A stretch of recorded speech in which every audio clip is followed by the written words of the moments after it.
Hello बच्चों, आज की इस वीडियो में हम करने वाले क्लास 12 फिजिक्स के चैप्टर मैग्नेटिज्म एंड मैटर को। ये काफ़ी छोटा सा चैप्टर है बच्चों, आधे घंटे के अंदर इस पूरे चैप्टर को आप कंप्लीट कर सकते हैं और जो भी एक या दो नंबर का क्वेश्चन आएगा वो आसानी से कर सकते हैं। तो प्लीज़ स्किप मत करें इस चैप्टर को, छोटा सा चैप्टर है, आधे घंटे में आपको 1 से 2 नंबर देखे जाएगा। ये बिल्कुल आसान सा चैप्टर है ये, जिसमें सबसे पहला टॉपिक है बच्चों magnetic field intensity H। Magnetic field intensity क्या होता है? It is ability of magnetic field to magnetise the material. किसी मटेरियल को मैग्नेटाइज करने की जो एबिलिटी होती है मैग्नेटिक फील्ड की, उसी को हम क्या बोलते हैं? Intensity of magnetic field intensity H। इसका फॉर्मूला होता है H is equal to NI। N क्या है यहाँ पे? नंबर ऑफ टर्न पर यूनिट लेंथ, और I क्या है? करंट। और इसकी SI यूनिट क्या हो जाएगी? H की एम्पियर पर मीटर। ये H की क्या है? SI unit ampere per metre.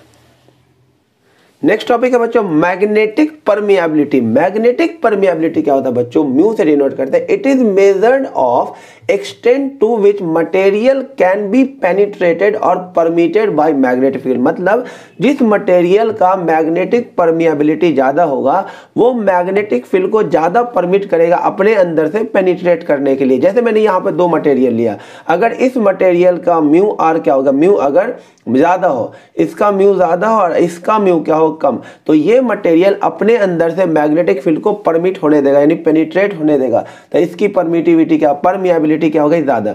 अगर इसका म्यू कम है, अगर किसी मटेरियल का म्यू कम है, तो वो अपने अंदर से मैग्नेटिक फील्ड को पेनिट्रेट नहीं होने देगा, कम होने देगा। तो ये इस तरह इससे पता चलता है, मैग्नेटिक परमिएबिलिटी से ये पता चलता है कि कोई मटेरियल कितना अपने अंदर मैग्नेटिक फील्ड को परमिट करेगा या अपने अंदर से कितना मैग्नेटिक फील्ड को पेनिट्रेट होने देगा। तो इसका फॉर्मूला कैसे निकलेगा? जैसे हम जानते हैं magnetic field inside the solenoid क्या होता है? B is equal to mu naught NI। और अभी हमने पीछे देखा म्यू नॉट NI किसके इक्वल था? H के। तो यहाँ से म्यू नॉट किसके इक्वल हो गया? B अपॉन में H। इन जनरल अगर देखें तो मैग्नेटिक परमिएबिलिटी म्यू किसके इक्वल हो गया? B अपॉन में H। तो ये हो गया मैग्नेटिक परमिएबिलिटी का फॉर्मूला। अब बच्चों इसकी SI यूनिट क्या हो जाएगी? इसकी SI यूनिट हो जाएगी बच्चों, देखिए गौर से, ये तो क्या हो गया? H की यूनिट क्या थी? Ampere per metre. पीछे हमने देखा था B की यूनिट क्या हो गया? Tesla ampere per metre. तो ये हो जाएगा कितना? Tesla metre per ampere. ये हो जाएगी मैग्नेटिक परमिएबिलिटी की SI यूनिट। नेक्स्ट है बच्चों relative magnetic permeability mu r. तो ये क्या होता है? It is ratio of magnetic permeability of medium to the magnetic permeability in free space या फिर एयर। तो म्यू आर किसके इक्वल होता है बच्चों? म्यू एम अपॉन में म्यू नॉट। ये आपको याद रखना है। और यहाँ से आप म्यू एम की वैल्यू बता सकते हैं। म्यू एम किसके इक्वल हो जाएगा? म्यू आर इंटू में म्यू नॉट। और म्यू आर की कोई यूनिट नहीं होगी क्योंकि ऊपर भी और नीचे भी सेम यूनिट है, इसलिए म्यू आर की कोई यूनिट नहीं होती, नो यूनिट। नेक्स्ट है बच्चों magnetic susceptibility. Magnetic susceptibility chi m से डिनोट करते हैं। काई एम ये होता है क्या? It is ability of substance to take up magnetization when placed in magnetic field. यानी कि किसी मैग्नेटिक मटेरियल की ऐसी प्रॉपर्टी जो वो मैग्नेटाइजेशन को सस्टेन करके रखेगा जब वो मैग्नेटिक फील्ड के अंदर रखा जाएगा। अब नेक्स्ट क्या बच्चों? Relation between magnetic susceptibility and magnetic relative magnetic permeability. तो इसको ये रिजल्ट काफी इंपॉर्टेंट, इसलिए स्टार लगा दिया। तो ये आपको याद रखना, म्यू आर किसके इक्वल होता है? 1 प्लस में काई एम। ये रिजल्ट आपको एज सच याद रखना, बहुत ही इंपॉर्टेंट है ये। Mu r is equal to 1 plus chi m. अब नेक्स्ट देखो बच्चों क्या? Classification of material in finite star. जो मैं बोला 1-2 नंबर के क्वेश्चन आएंगे वो यहीं से आएंगे। तो सबसे पहला सब्सटेंस है डायमैग्नेटिक सब्सटेंस। एक ऐसा सब्सटेंस जिसको मैग्नेटिक फील्ड से नफरत है, मतलब मैग्नेटिक फील्ड से वो भाग जाता है। That substance which feebly repelled in magnetic field and tend to move from stronger to weak magnetic field, मतलब मैग्नेटिक फील्ड से दूर भागता है। ऐसे सब्सटेंस को हम क्या बोलते हैं? Diamagnetic substance. That is water, gold, silicon इसका क्या एग्जांपल है। इसकी प्रॉपर्टी एग्जाम में आती है। अगर डायमैग्नेटिक सब्सटेंस को मैग्नेटिक फील्ड में डालेंगे, क्योंकि ये भागता है मैग्नेटिक फील्ड से, तो डायमैग्नेटिक सब्सटेंस के अंदर से मैग्नेटिक फील्ड पास नहीं होगा, ये ऊपर से ही भाग जाएगा। तो ये है डायमैग्नेटिक सब्सटेंस जो मैग्नेटिक फील्ड को अपने अंदर से अलाउ नहीं करता है। उसके बाद सेकेंड प्रॉपर्टी क्या है, क्योंकि मैग्नेटिक फील्ड भागता है strong to weak magnetic field, diamagnetic substance भागता है स्ट्रॉन्ग से वीक मैग्नेटिक फील्ड की तरफ। तो अगर इसमें एक डायमैग्नेटिक सब्सटेंस रखा हुआ है और यहाँ पर हमने मैग्नेटिक फील्ड अप्लाई कर दिया, यानी कि यहाँ पर हमने मैग्नेटिक फील्ड अप्लाई किया, यानी पर स्ट्रॉन्ग मैग्नेटिक फील्ड हो गया, इधर क्या हो गया वीक। तो ये जो डायमैग्नेटिक सब्सटेंस है यहाँ से भागेगा इस तरफ, यानी यहाँ से भागेगा स्ट्रॉन्ग से भागेगा किस तरफ, वीक की तरफ भागेगा, यानी ये चीज़ इस तरफ से भाग करके सब ऊपर आ जाएगा। तो ये हुआ दूसरी प्रॉपर्टी कि magnetic diamagnetic substance strong magnetic field से भागेगा वीक की तरफ। स्ट्रॉन्ग इसलिए कि यहाँ पे हमने मैग्नेटिक फील्ड प्रोवाइड किया है, तो यहाँ पे स्ट्रॉन्ग मैग्नेटिक फील्ड हो गया, तो डायमैग्नेटिक सब्सटेंस रिपेल्ड होकर इधर भागेगा। तीसरी और काफ़ी मेन प्रॉपर्टी डायमैग्नेटिक सब्सटेंस का जो ससेप्टिबिलिटी होता है काई एम, वो काफ़ी स्मॉल होता है और वो भी नेगेटिव होता है। एग्जाम में याद रखना, डायमैग्नेटिक सब्सटेंस का ससेप्टिबिलिटी क्या होता है, नेगेटिव। और relative magnetic permeability mu r क्या होता है, म्यू आर किसके इक्वल होता है, 1 प्लस काई एम। अगर ये चीज़ नेगेटिव होगा तो ये वैल्यू क्या हो जाएगी, 1 से कम। इसलिए डायमैग्नेटिक सब्सटेंस का relative magnetic permeability mu r क्या होता है, लेस देन 1। एकदम अच्छे से याद रखना। नेक्स्ट देखिए सेकेंड मटेरियल है बच्चों पैरामैग्नेटिक सब्सटेंस। पैरामैग्नेटिक सब्सटेंस वो सब्सटेंस होता है जो फीबली थोड़ा सा अट्रैक्ट हो जाता है, किसके अंदर, मैग्नेटिक फील्ड के अंदर क्या हो जाता है, अट्रैक्ट हो जाता है, and tend to move from weak to a strong magnetic field. इसकी प्रॉपर्टी देखिए, सबसे पहले क्योंकि ये मैग्नेटिक फील्ड में अट्रैक्ट हो जाता है, यानी कि ये मैग्नेटिक फील्ड को अपने अंदर से पास होने को अलाउ करता है, तो ये है पैरामैग्नेटिक सब्सटेंस जो मैग्नेटिक फील्ड को अपने अंदर से परमिट करेगा जाने के लिए। दूसरी प्रॉपर्टी वो भागेगा इधर weak to a strong magnetic field, यानी इस लिम्ब में अगर इसके अंदर अगर पैरामैग्नेटिक सब्सटेंस और यहाँ पर मैग्नेटिक फील्ड बढ़ा दिया है, तो यहाँ पर स्ट्रॉन्ग हो गया मैग्नेटिक फील्ड, इधर वीक हो गया, तो वीक से भागेगा किस तरफ, स्ट्रॉन्ग की तरफ। यानी यहाँ से पैरामैग्नेटिक सब्सटेंस भाग कर आ जाएगा इस तरफ आ जाएगा, यानी वीक से स्ट्रॉन्ग की तरफ भागेगा। और इसका जो काई एम होता है, जो ससेप्टिबिलिटी होता है, स्मॉल तो होता है लेकिन पॉजिटिव होता है। याद रखना, पैरामैग्नेटिक सब्सटेंस का ससेप्टिबिलिटी क्या होता है, पॉजिटिव। और रिलेटिव मैग्नेटिक परमेबिलिटी क्या हो जाएगा, ये अगर पॉजिटिव है तो म्यू आर क्या हो जाएगा, ये पॉजिटिव है तो ये 1 से क्या हो जाएगा, ज़्यादा। यानी कि डाया में म्यू आर 1 से कम होता है और पैरा में म्यू आर क्या होता है, 1 से ज़्यादा। बिल्कुल अच्छे से याद रखना। अब बच्चों देखो लास्ट सब्सटेंस है फेरोमैग्नेटिक सब्सटेंस। ये एक ऐसा सब्सटेंस होता है फेरोमैग्नेटिक सब्सटेंस, जैसे आयरन, कोबाल्ट, निकल, ये स्ट्रांगली अट्रैक्टेड होता है मैग्नेटिक फील्ड में। तो इसका जो बिहेवियर होगा वो सेम टू सेम कैसा होगा, पैरामैग्नेटिक सब्सटेंस का होगा, लेकिन बट इन हायर डिग्री। जैसे काई एम इसका पॉजिटिव तो होगा लेकिन बहुत ज़्यादा होगा, म्यू आर इसका 1 से ज़्यादा तो होगा लेकिन बहुत ज़्यादा होगा। जैसे मैंने अच्छे से एग्जांपल समझाने के लिए मैंने ले लिया तीनों सब्सटेंस के लिए बताया। जैसे ससेप्टिबिलिटी मैंने 3 वैल्यू लिखा है, ये नेगेटिव ससेप्टिबिलिटी है तो ये किसके लिए हो जाएगा, डाया के लिए हो जाएगा। और ये पॉजिटिव है लेकिन कम है तो ये किसके लिए हो जाएगा, पैरा के लिए हो जाएगा। और ये पॉजिटिव है लेकिन बहुत ज़्यादा है तो ये किसके लिए हो जाएगा, फेरो के लिए हो जाएगा। अब इसमें देखिए म्यू आर क्या होता है, 1 से कम है तो क्या हो जाएगा म्यू आर, ये किसके लिए हो जाएगा, डाया के लिए। 1 से जस्ट ज़्यादा है तो किसके लिए हो जाएगा, पैरामैग्नेटिक सब्सटेंस के लिए। और बहुत ज़्यादा है 1 से तो किसके लिए हो जाएगा, ये फेरोमैग्नेटिक सब्सटेंस के लिए हो जाएगा। तो बच्चों ये थी properties of all 3 magnetic substance. अब बच्चों एक नोट देखो, ये ग्राफ बना हुआ है ससेप्टिबिलिटी और टेम्परेचर के साथ तीनों सब्सटेंस के लिए, डायमैग्नेटिक, पैरामैग्नेटिक और फेरोमैग्नेटिक के लिए।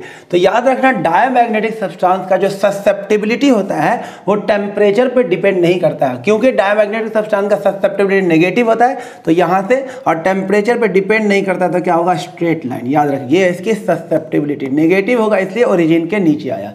टेम्परेचर पे डिपेंड नहीं करता है डायमैग्नेटिक सब्सटेंस का ससेप्टिबिलिटी।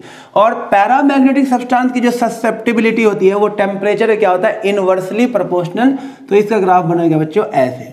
उसके बाद बात करें फेरोमैग्नेटिक सब्सटेंस का, तो जो क्यूरी टेम्परेचर है उससे कम के लिए तो इस तरह का ग्राफ बनाना है आपको, और क्यूरी टेम्परेचर से अगर टेम्परेचर ज़्यादा हो गया तो ग्राफ ऐसा हो जाएगा, यानी कि डिक्रीजिंग हो जाएगा टेम्परेचर के साथ ससेप्टिबिलिटी। तो इसमें जो मेन बात आपसे एग्जाम में पूछा जा सकता है कि देखिए क्यूरी टेम्परेचर के बाद फेरोमैग्नेटिक सब्सटेंस, ये वाला पार्ट क्या है, टेम्परेचर जो वो क्यूरी टेम्परेचर से ज़्यादा वाला पार्ट है। तो आप गौर से देखिए, जब टेम्परेचर क्यूरी टेम्परेचर से ज़्यादा है तो ये ग्राफ बिल्कुल पैरा जैसा बन गया।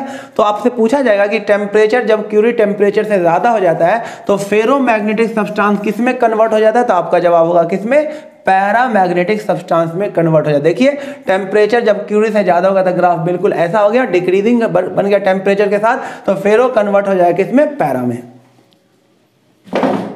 अब नेक्स्ट देखो बच्चों, नेक्स्ट क्या है, मैग्नेटिक डाइपोल मोमेंट।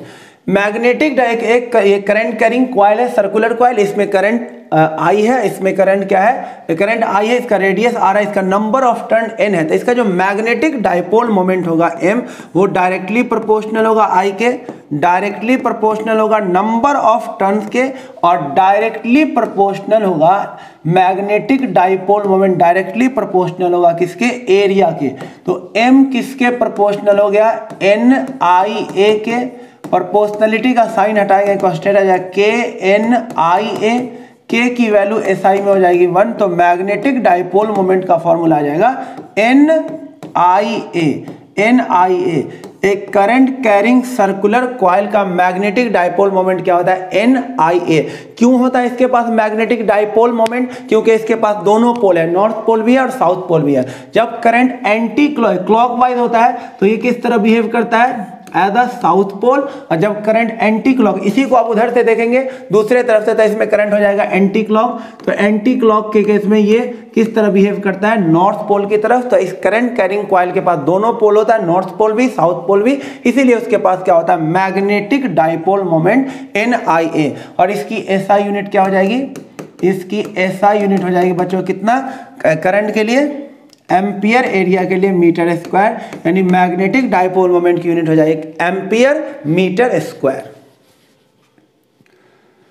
अब नेक्स्ट देखो बच्चों, नेक्स्ट क्या है, बहुत ही इंपॉर्टेंट 5 स्टार टॉपिक है, magnetic dipole moment of an revolving electron. जब किसी ऑर्बिट में इलेक्ट्रॉन रिवॉल्व करता है तो भी उसके पास क्या होता है, मैग्नेटिक डाइपोल मोमेंट। क्यों, क्योंकि जब इलेक्ट्रॉन रिवॉल्व करेगा तो उसके अपोजिट डायरेक्शन में करंट होगा, और एक करंट कैरिंग सर्कुलर कॉइल के पास क्या होता है, मैग्नेटिक डाइपोल मोमेंट कितना, एन आई ए। यहाँ पर एन क्या है, 1 है टर्न, और एरिया क्या हो जाएगा, पाई आर स्क्वायर, और करंट कितना हो जाएगा, क्यू अपॉन में टी। तो Q अपॉन में T, इलेक्ट्रॉन के लिए चार्ज कितना हो जाएगा E, और टाइम क्या हो जाएगा, टाइम पीरियड। तो I इज इक्वल टू क्या हो जाएगा बच्चों, E, और टाइम पीरियड किसके इक्वल होता है, 2 पाई बाई ओमेगा, ओमेगा चला जाएगा ऊपर। ये तीनों चीज आ गया, अब इसमें पुट कर देते हैं इक्वेशन नंबर 1 में, सबको इक्वेशन नंबर 1 में पुट कर देते हैं, इक्वेशन नंबर 1 में। तो इक्वेशन नंबर 1 में पुट करेंगे तो M इज इक्वल टू क्या हो जाएगा, N की जगह 1, I की जगह E ओमेगा अपॉन में 2 पाई, और एरिया की जगह पे पाई आर स्क्वायर, पाई से पाई कट गया। तो magnetic dipole moment of revolving electron का एक फॉर्मूला तो आ गया, m is equal to 1/2 e omega r square. एक रिजल्ट तो आपको ये याद रखना। उसके बाद अगर इसे लीनियर वेलोसिटी के फॉर्म में लिखें तो हम जानते हैं v इज इक्वल टू क्या होता है, r omega, v is equal to r omega. तो ओमेगा इज इक्वल टू क्या हो जाएगा, v अपॉन में r, यहाँ पुट कर दीजिए। तो m किसके इक्वल हो जाएगा, 1/2 e, और ओमेगा की जगह पे v अपॉन में r इंटू में आर स्क्वायर, एक r कट जाएगा। तो मैग्नेटिक डाइपोल मोमेंट कितना हो जाएगा, ये हो जाएगा ई वी आर अपॉन में 2। दूसरा रिजल्ट आपको ये याद रखना, magnetic dipole moment of revolving electron. और अगर एंगुलर मोमेंटम के फॉर्म में लिखें तो एंगुलर मोमेंटम एल किसके इक्वल होता है, एम वी आर के। तो इसमें क्या करो, एम का मल्टीप्लाई और एम का क्या कर दो, डिवाइड कर दो। देखो ये फाइनल रिजल्ट आ जाएगा। ऊपर क्या हो गया, एम वी आर की जगह लिख देंगे एंगुलर मोमेंटम एल। तो ऊपर हो जाएगा ई इंटू में एल अपॉन में 2m। याद रखना ये आ गया magnetic dipole moment angular momentum L के फॉर्म में। अब नेक्स्ट देखिए बच्चों, नेक्स्ट क्या है, अर्थ मैग्नेटिज्म। अर्थ के पास हॉरिजॉन्टल मैग्नेटिक फील्ड भी होता है, वर्टिकल मैग्नेटिक फील्ड भी होता है, और इसका रिजल्टेंट क्या होगा, बाय कंप्लीटिंग पैरेललोग्राम। ये नेट मैग्नेटिक फील्ड हो गया जिसे हमने B से डिनोट कर दिया। और ये है एंगल ऑफ डिप डेल्टा, जो कि किसके बीच का एंगल है, net magnetic field of earth and horizontal component of earth magnetic field. Angle of dip बोलते हैं, that is angle between horizontal component of earth magnetic field and net magnetic field of earth. अब अगर आपको vertical और horizontal component निकालना हो तो देखो बच्चों ये डेल्टा है। अब इस ट्रायंगल में आप देख सकते हैं, इस ट्रायंगल में एक बार साइन लगा दें और एक बार कॉस लगा दें। तो एक बार अगर आप साइन डेल्टा लगाते हैं तो साइन डेल्टा किसके इक्वल हो जाएगा, परपेंडिकुलर, ये BV है तो ये भी क्या होगा, B वर्टिकल। तो परपेंडिकुलर क्या हो जाएगा, B वर्टिकल अपॉन में हाइपोटेनियस कितना, नेट यानी B, तो B वर्टिकल किसके इक्वल आ जाएगा, बोलिए B साइन डेल्टा। ये रिजल्ट आपको याद रखना है, vertical component of earth magnetic field. उसके बाद अगर कॉस लगा देंगे, कॉस डेल्टा किसके इक्वल, कॉस बेस अपॉन में हाइपोटेनियस, तो बेस क्या है B हॉरिजॉन्टल और हाइपोटेनियस का नेट मैग्नेटिक फील्ड B, तो B हॉरिजॉन्टल का फॉर्मूला क्या आ जाएगा बच्चों यहाँ पे, B कॉस डेल्टा। ये हॉरिजॉन्टल कंपोनेंट आ गया और ये वर्टिकल कंपोनेंट आ गया। अब दोनों को क्या करते हैं बच्चों, डिवाइड कर देते हैं, दोनों को डिवाइड कर देते हैं। जब दोनों को डिवाइड करेंगे तो क्या आएगा, B साइन डेल्टा अपॉन में B cos delta is equal to क्या हो जाएगा, B वर्टिकल अपॉन में B हॉरिजॉन्टल। ये B से B कट जाएगा, साइन अपॉन कॉस क्या आ जाएगा, टेन डेल्टा, तो टेन डेल्टा आ जाएगा B वर्टिकल अपॉन में B हॉरिजॉन्टल। तो ये फॉर्मूला भी आपको काफी काम आएगा न्यूमेरिकल करने में। उसके बाद नेट मैग्नेटिक फील्ड पाइथागोरस से निकाल लेते हैं, तो B नेट कितना हो जाएगा, under root of B horizontal का स्क्वायर प्लस में B वर्टिकल का स्क्वायर। तो ये सारी बातें आपको अर्थ मैग्नेटिज्म के केस में याद रखना बच्चों अच्छे से। अब नेक्स्ट देखो बच्चों, अब नेक्स्ट क्या है, देखिए अर्थ के अंदर एक हाइपोथेटिकल मैग्नेट होता है जिसका नॉर्थ पोल ज्योग्राफिकल साउथ की तरफ होता है, जिसका साउथ पोल ज्योग्राफिकल नॉर्थ की तरफ होता है। तो नॉर्थ से मैग्नेटिक फील्ड निकला और साउथ में जाकर एंटर हो गया। और बहुत सारा मैग्नेटिक फील्ड लाइंस होगा, देखिए और भी मैग्नेटिक फील्ड लाइंस होगा इस तरह से, और भी मैग्नेटिक फील्ड लाइन सब होगा, नॉर्थ से निकलेगा और साउथ में एंटर करेगा। तो अब गौर से देखिए, जो पोल पे है, पोल पे ज्यादातर मैग्नेटिक फील्ड कैसा, वर्टिकल। तो एट पोल जो नेट मैग्नेटिक फील्ड होगा वो अप्रोक्सीमेट किसके इक्वल होगा, वर्टिकल कंपोनेंट के। और इक्वेटर पे देखिए, इक्वेटर पे ज्यादातर मैग्नेटिक फील्ड कैसा, हॉरिजॉन्टल। तो एट इक्वेटर जो नेट मैग्नेटिक फील्ड होगा वो अप्रोक्सीमेट किसके इक्वल होगा, हॉरिजॉन्टल कंपोनेंट के।